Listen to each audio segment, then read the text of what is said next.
Good morning. We are up to today that Chaf Mid Aleph.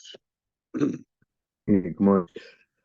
So we are learning the concept of Gilgul Shur. So once I have the ability to make you swear one shur, I can tag on other shurs as well, even if I'm not so sure, convinced that you're guilty, but I have my suspicions. I can throw that in as well. Says the Gemara, Ad Heichen Gilgul Shur. How far can you take it? How far can you take it? Something that normally I cannot make you swear, but if it's tagged onto another shur, I can. The Amalei, for example, he could even say to him, he shavali swear to me, she'ain avdiatu, you're not my servant, you're not my slave. Even though I have absolutely no evidence that you are, I can just throw that in as well. So the Gemara, what are you talking about? If I accuse somebody of being my slave, and I have no proof to it, I'm put in chedim because I am denigrating you, and I'm saying that you are an eved and you permit a shivcha knanis, and so on and so forth. So I'm actually punished for it, and you tell me I can make you swear. So the Gemara, the time eved, if you call your friend an eved, you put a chedim. I call my mamzer seifik as abayim. I call my mamzer. Say, but you get 40, you get malchus because I'm saying that you committed a sin, and therefore I get malchus because I'm accusing you of terrible things. And Rosh, if somebody accuse someone else of being a Rosh, then yoyed I can go down and cause you all kinds of harass you in your life. And Rashi goes a bit further. Rashi here says, about 4 lines into the bottom of the page, in the middle wide lines, I'm not saying that you cannot marry certain women. I'm not saying you're not part of Kahal Yisrael. So Bezin won't really get involved. Abel who? You. I am permitted to hate you. And then Rashi goes further. I can go ahead and open a store right next to you and compete with you and to harm your parnasa, related luminasa, and affect your trade. Rashi Bamitzia negates this pshat. Read another shot, not to go this far, but here he says that. And then the Mephoshim try to understand this is revenge.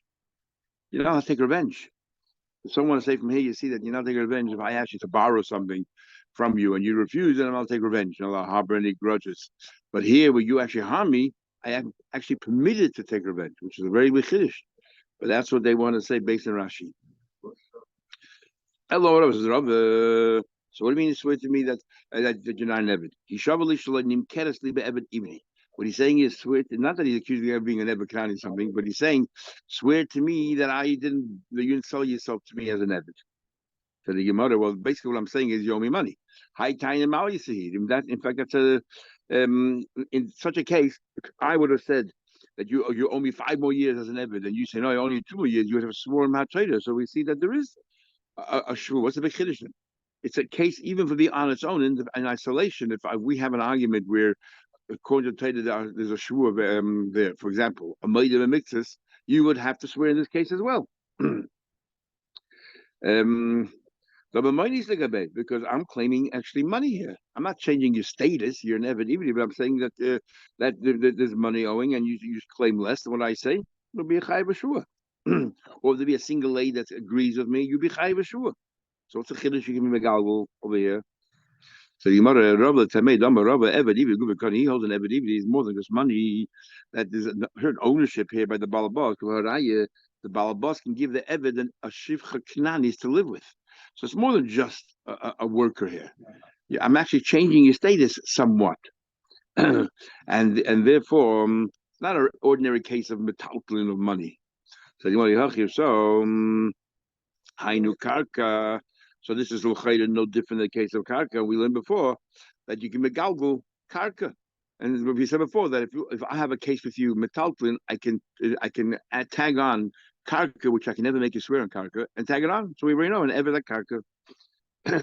So the Gemara Ma'otem karka that we didn't should have karka something normally you do discreet.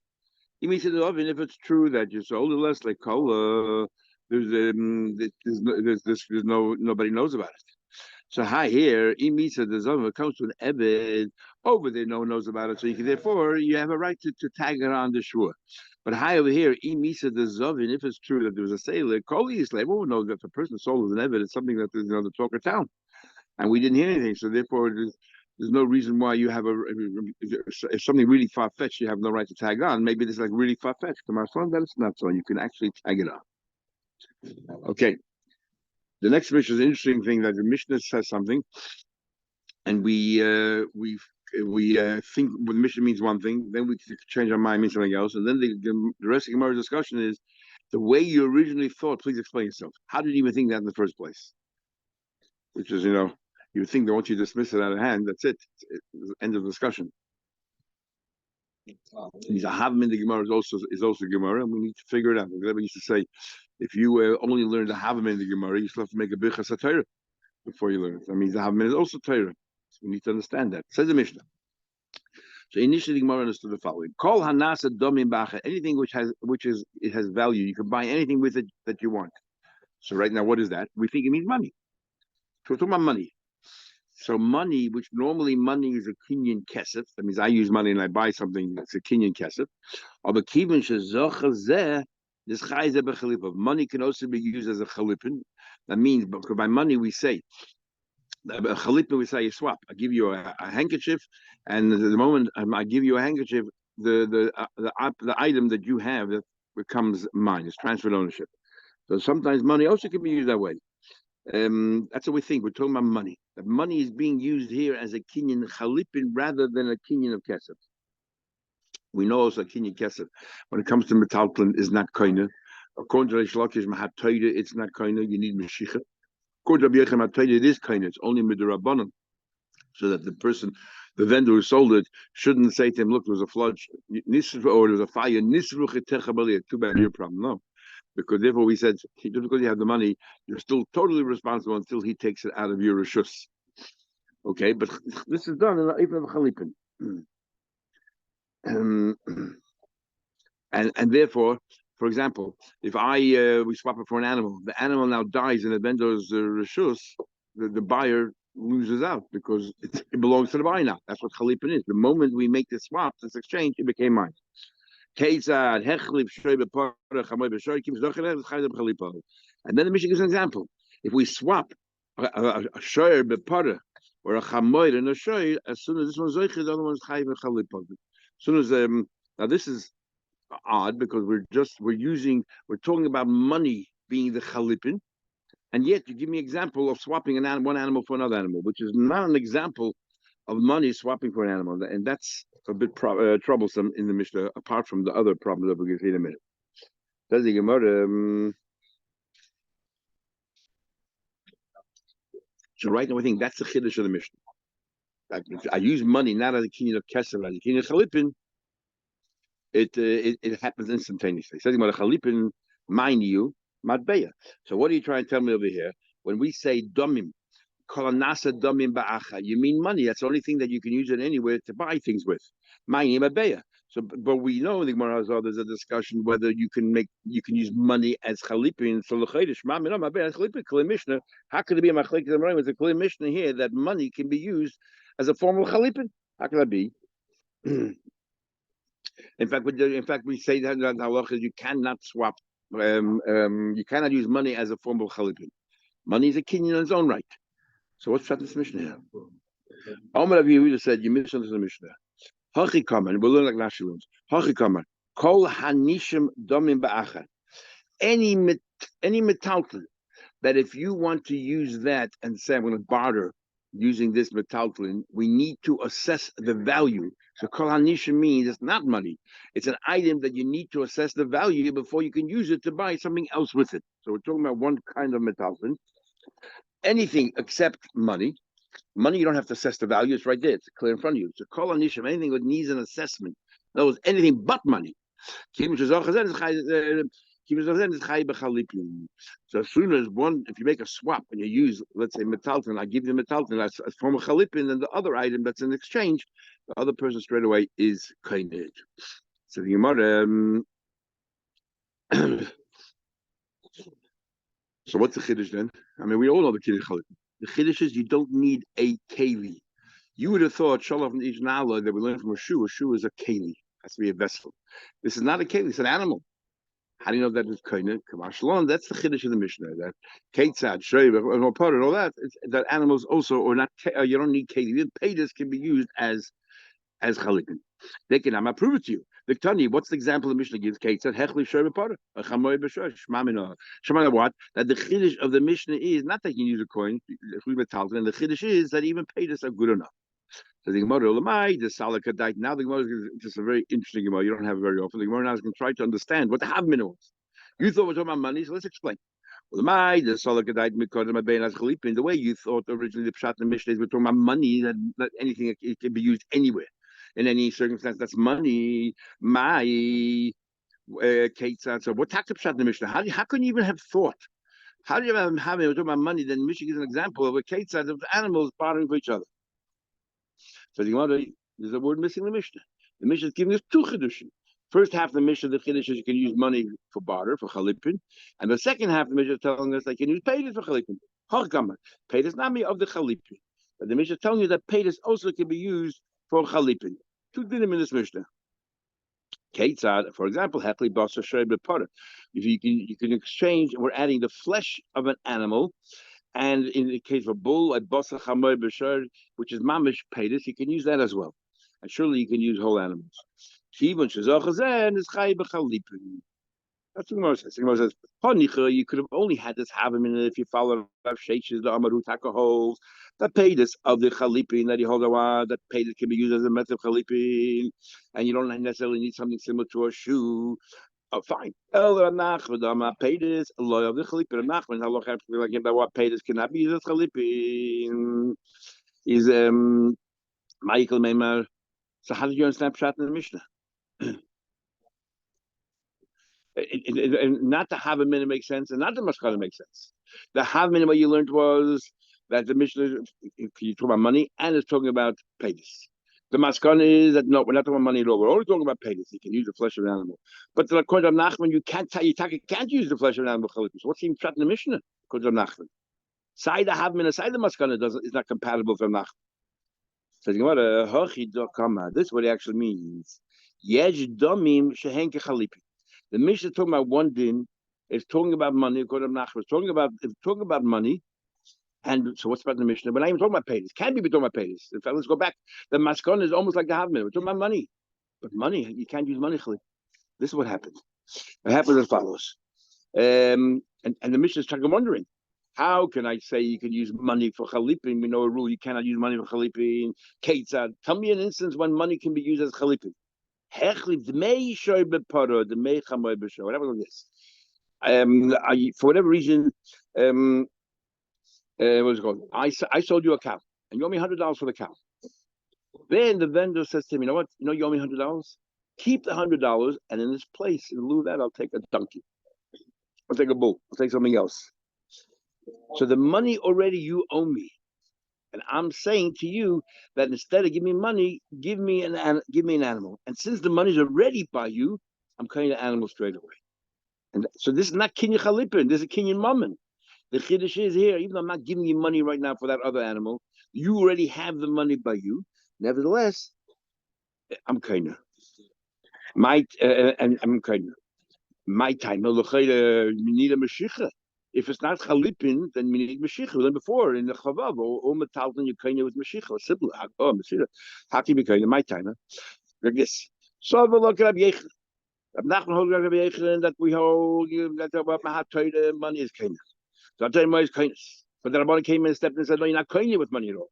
Why do we say Mashiach is kindness? We are worried that the vendor, once he has the money, he doesn't really care about your goods. It's your goods. And if there's any problems, he says, it's your problem. So generally, when you buy something, nope, you're not kindly with the money, you got to do Mashiach. An instance like this, where we do two sales. I sell you something, and then you're going to sell me something. Like, here, I sold you something, and then you owe me money. I say, no, keep the money. I'll take something in lieu of that. That's very uncommon. Like goes about a bond, but go back to that. I said that money is kind. That's why he is kind. You don't do with chalipin. This is kini kesef. The problem with Rashi Pshat is, and all of the Shai talk about is, we learned the Vav and Beis that the Makadosh b'milva you're not Mekudush. If I'm not giving you any money right now, and the same thing in the Gemara again, the same thing when it comes to Mechat. If I'm not giving what's a kinyan? Kesef, but I got to give you money. Here, the money you already have from whatever, from the last time you from the chay that I owe you now. So what am I giving you? What's a kinyan? So you have to add hana. So over here, the Rishonim say that you're adding hana, or it's tantamount to saying that it's the hana that you don't have to pay me again. Not so straightforward, but that's how they want to explain it. Says the model that Shloki, the Amma Mashiach, they have no option. It's only Mashiach. How in the world can you tell me Pshat this mission is according to Nachman? That we're not talking about Chalip in the road. We're talking about money. We're talking about money. How can that be? And you gave me the only, and since money cannot be Chalip, and you gave me this extraordinary case about, I sold you something and you owe me money, and I say, no, keep the money and give me something in its place. But according to the Shloki, you're not kind with that. You need to do a Mashiach. If it's Shloki, that pays the Chalip, and you go back to the shop we said before. We're talking about Chalip here, and the Chiddush is that not only Keli, but also pays. With Tagrav Sheishes. Well, he's all look at Nachman, but if you hold like Nachman and paid Lavi Chalipin, if you hold like Nachman that paid to make Chalipin, you can't learn the Mishnah about Chalipin. You must be talking about money and the case we just said. But going to the Shlokish, you're not kind with money. So what's the case said? But my mukala. Of course, we have no brei, but to say Rav Sheishes really, no brei to say, but he holds like Rav Sheishes. And what that paid can make Chalipin, and I'm just talking about Chalipin. Next Mishnah, the last Mishnah in the series. Can I ask? So, if the Rabbanan are so concerned about you're not going to look after an item, you've sold it, you've got the money, it belongs to the other person, but you're not going to look after it, why didn't they introduce there should be Adim and a star and so on? It just seems like they're not really that worried about it. No, they are worried. Those have to be practical. If every time you want to make a sale for anything, you need Adim and a star, it's very cumbersome. Apart from the fact that it's an expense, it's very cumbersome, and it's going to limit it's going to limit all the produce, the economy. We don't want to make it too difficult. We don't like these too many regulations all these governments put into place. We want to make things as seamless as possible, yet to protect the. By the way, we're protecting also the vendor, because by saying to the vendor that the sale is not finalized until he takes it, if the price, for example, goes up, the vendor has a right to change his mind. So that's a reward for what he did. So therefore, we say on one hand there's a cost, you better take care of his goods until he takes it. On the other hand, there's a reward that until he takes his goods, if he's too lazy, whatever. If the price goes up, there's inflation, sell to somebody else. As we'll see. It seems like handing over money is not good enough. It's money because I don't trust you until I get paid for it. But ownership, transfer of ownership. We're talking about transfer of ownership. We need a kinyan for transfer of ownership. And we learned before a number of kinyanim that can be, to demonstrate the balabashkai. But we want to protect both sides. Even if it's not paid for another few months, Well, it's the buyer is losing out in a few months, because if the price goes up, he'll lose a deal. Oh damn. Yeah. Okay. Sorry. Thank you. No problem. Now the last mention of kinyanim before we go into a totally different area altogether. Says the Gemara, Rishus Hagavoya, that the domain of Hegdish is Kesef. Kesef, their kinyan is with money. You want to redeem something from Hegdish, you Menasan HaKesef V'Kamlek. That's how it actually is. Others have different policy. But the idea is that money is what causes the change to take place. But an ordinary person, if they want to buy something, metalklin, it's chazaka. Of course, it's not chazaka. We learned before chazaka works on property and Eva Kanani, not on metalklin. Chazaka here is a generic term. It means you have to physically do something. It means shicha. We know that most kinyanim are meshicha, but it could be meshicha, it could be mesira, handing over, it could be hagba or agba. Amirose legvoy, a famous saying. Speaking out to Hegdish, if I commit myself to give something to Hegdish, is kimisirasa, as if you gave it over to Hegdish. Whether misirasa means kinya misir literally, which some are showing, or whether misirasa means just generally a transfer, it's a generic term, lehegdish. But the idea is, if you commit to Hegdish, it's as if you already gave it over, and we'll soon see the circumstances, or we'll see that the impact of that. But we also use that, by the way, if somebody says he'll give tzedakah, even though you didn't, make a start, everything else, just saying it alone commits you to that. In fact, there's a fascinating Magen Avraham in Hilchos Shabbos. He talks about how can you make an appeal in a shul, and you can sell aliyahs, and then people bid for it. You're what do you call it? How can you do that on Shabbos? You're buying an aliyah. How can you sell and buy on Shabbos? So he said, because it's the mitzvah of tzedakah. So then he goes a step further and he said like this. The only way that you can bid on an appeal, and thankfully nobody knows this among them, he says, is that every bid that you give, you have to actually pay. So if I first said it'll be $25, another guy says 30, and I said 35, 40, 45, every bid that I gave was tzedakah. So therefore, every bid is a separate thing, and you have to give each one to tzedakah. So make sure you're the last bidder and not, the one who keeps climbing up. Why? Because just saying it. And it says in the Rabbeim, right, actually, that if you have even a thought, let's say somebody comes to you to collect money, and you're thinking, nope, I'll give the guy $100. Then the guy starts talking to you, and you lose interest, and you cannot say, no, I'm going to give him only $18. The first thought that comes to your head of tzedakah is as if it's a commitment. So it goes more than just amirasa, even just your machshava of giving. That's what you should give. Tell them what we learned. What do you mean that the reshus of the hegdish is with money that is to finalize the kinyan? Gizber, the gabbai, the gabbai, let's say hegdish pays money for an animal. Even the animals somewhere in the end of the world, it belongs to hegdish. It belongs to hegdish. Even though we said before that by a hedyed money is not the kinyan. But here by hegdish it says v'nosan hakesev v'kamle. It's all about money. See if it's kind. Or by hedyed like karach yimshach. By hedyed you're not kind until you actually do a mashiach. Keitzad. Amirosay legvoya kimsrosay lehedyed. Now we're going to give examples. What do you mean? As soon as you said something to hegdish, it's as if you gave over to hedyed. So we'll have a number of cases. If somebody says, now we want to know what do you mean amirosay ligvoy. So we explained first, hegdish is purchasing something with money; it's theirs. Other way around, amirosay ligvoya. I'm the hedyed, and I am committing myself to give something, to donate something to hegdish. So what exactly does it mean? If a person says, you know what, this animal I will turn into a carbon oil, which means it goes to the base of English, or buy is a hegdish, or this house I'm consecrating to be hegdish. I feel a b'seifa oil, even the house at the end of the world. You are kind. Rashi says by Shoiza Oili, he says Rashi says over here before by Behemah, he's talking about a carbon tzibur. And first you want to know why Rashi Dafka talks about a carbon tzibur. Does it really matter whether it's a carbon tzibur or communal carbon or whether it's a private carbon? The idea is whatever you commit to hegdish automatically goes to the base of English. Anyway, the hegyed like kana yimshay by hegyed. If by hegdish, wherever it is, as soon as I said that I'm going to give this, the hegdish owns it, acquires it. But by hegyed, it wouldn't be acquired until yakin is made. Yimshay, until this person makes a mashiach, I'm giving it to you. You have to pull the animal, and or v'yachzik. By an animal, it's mashiach. By the house, you have to make kinyan chazaka. Okay, now let's give a few examples.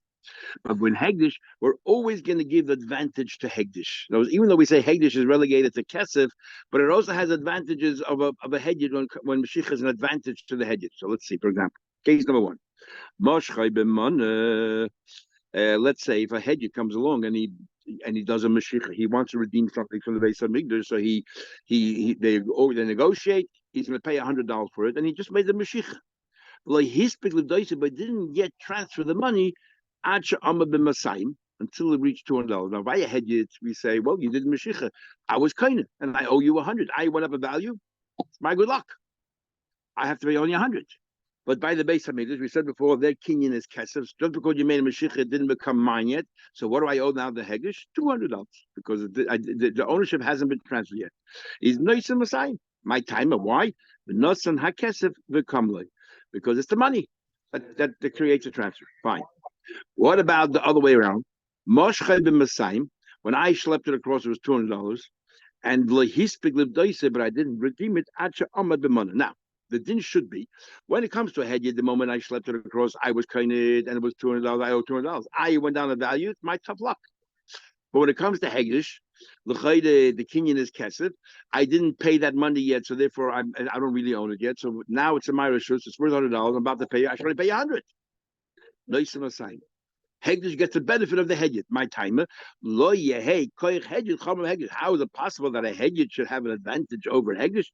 Can't be. They could be the same, but you can't have that a hegyed has an advantage over a hegdish. So by a hegyed, if it goes down, By Heged, if it when I made a Mashiach with $200, then even though it goes down in value, I owe $200. And by Heged, I only owe you 100 because it's money that caused the transfer. I didn't pay it. No. Okay. Now what about like this? I paid the money, but I didn't do the Mashiach. Part of the I paid the money. It was $200, but like he speak the money. By the time I want the Mashiach, it's worth $100. Now, as a Heged, it's the Mashiach that makes the ownership, and when by the time I want the Mashiach, it's only worth $100. Okay, so then as a Heged, you only have 100. But by Hegdish, it's Kesef, that's a Kenyan. You gave the money, it was $200, that's a Kenyan, so it's too bad. No, you got to give it 200, yeah. What about my time? What about what about the other way around? Here's an exception. You worked out, negotiated $100. By the time you did Mashiach, it was worth $200. Masha Poda. In this case, say you don't have to give more than $100 that you gave. Why? You don't give $100. Why? We just said before that by Heged, if it goes up in value, you should be able to get the advantage here also. He says no. Amai, you know why? Here you already gave the money. By a Heged, if we negotiated, I already gave you the money. And I didn't do Mashiach. So technically, it's not mine. If it goes up in value, technically you can say, hey, take your money back. You want to pay me the exorbitant price that's there now. But the Gemara will learn Hazov, there's a concept called Misha Porta. If you give a commitment, and Nachman, money changed hands, even though it wasn't a Kenyan yet. If I then step back, we say Misha Porta to Neyach and Misha Porta to the Der HaFlaga. In other words, we give like a curse. So see, even by Heged, we abhor such a behavior. So then Hegdish, you can't say, oh, why should Hegdish be strong? How can Hegdish be strong? Hegdish is not any stronger. But Heged also, we would try to tell this person, cajole the person, and say, hey, don't give the money back if I found. How can Hegdish? We're asking, oh, to Heged, even a Heged in this case. Once he gave the transfer the money, even though he didn't do Mashiach yet, then the value goes up. We say to the Meicha, don't step back, otherwise it'll be a Mishapara. And Hegdish, even though there's no particular individual you do a Mishapara to, but it's a passion that a Hegdish should behave in such a way that by a Hegdish be frowned upon, and Hegdish will behave this way. It's not right. We don't want people to malign Hegdish and say, oh, Hegdish acts unfairly. So this ends all the kinyanim. So from the beginning of Kiddushin. So Kiddushin, in a way, is not even about marriage. It's about kinyanim. Happens to be the first kinyan we discussed is the kinyan of a wife, and we talked about whether it's mom and Risa, all that. And then we talk about Evakanani, Evakanani, and then we talk about how to acquire karka, metalkin. And it's amazing because if you ask somebody, so what kinyan works for karka? You would never think, oh, look in Kiddushin. You go, but see, and so on. Anyway, we'll continue tomorrow, Mr. Hashem. Okay, have a good day. Okay, and sorry, another question, if I can. Just with Kiddushin, he's talking about the to Kodshim, I mean, he's just talking about the value of the product, isn't it? Yeah. We want the value of the product, but we're saying what causes the transfer. So by Hegdish, it's money. So, and